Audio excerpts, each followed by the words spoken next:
اور کوئی کہتا ہے کہ اے ہمارے رب، ہمیں دنیا میں بھی بھلائی دے اور آخرت میں بھی بھلائی، اور آگ کے عذاب سے ہمیں بچا۔ ایسے لوگ اپنی کمائی کے مطابق دونوں جگہ حصہ پائیں گے، اور اللہ کو حساب چکاتے کچھ دیر نہیں لگتی۔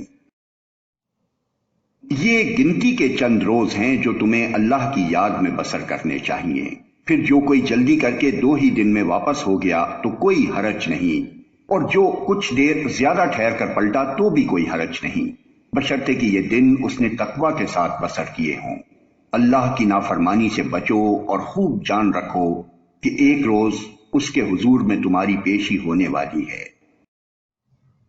انسانوں میں کوئی تو ایسا ہے جس کی باتیں دنیا کی زندگی میں تمہیں بہت بھلی معلوم ہوتی ہیں، اور اپنی نیک نیتی پر وہ بار بار خدا کو گواہ ٹھہراتا ہے، مگر حقیقت میں وہ بدترین دشمن حق ہوتا ہے۔ جب اسے اقتدار حاصل ہو جاتا ہے تو زمین میں اس کی ساری دوڑ دھوپ اس لیے ہوتی ہے کہ فساد پھیلائے، کھیتوں کو غارت کرے اور نسل انسانی کو تباہ کرے، حالانکہ اللہ جسے وہ گواہ بنا رہا تھا فساد کو ہرگز پسند نہیں کرتا۔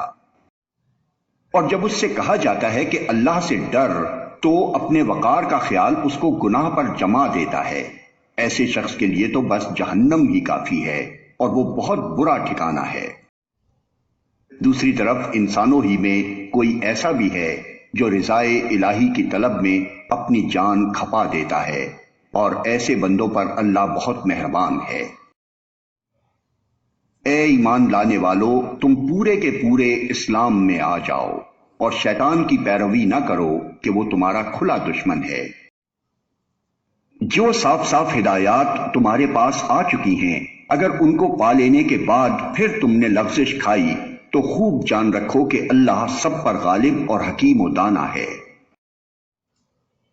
ان ساری نصیحتوں اور ہدایتوں کے بعد بھی لوگ سیدھے نہ ہوں تو کیا اب وہ اس کے منتظر ہیں کہ اللہ بادلوں کا چتر لگائے، فرشتوں کے پرے ساتھ لیے خود سامنے آ موجود ہو اور فیصلہ ہی کر ڈالا جائے؟ آخر کار سارے معاملات پیش تو اللہ ہی کے حضور ہونے والے ہیں۔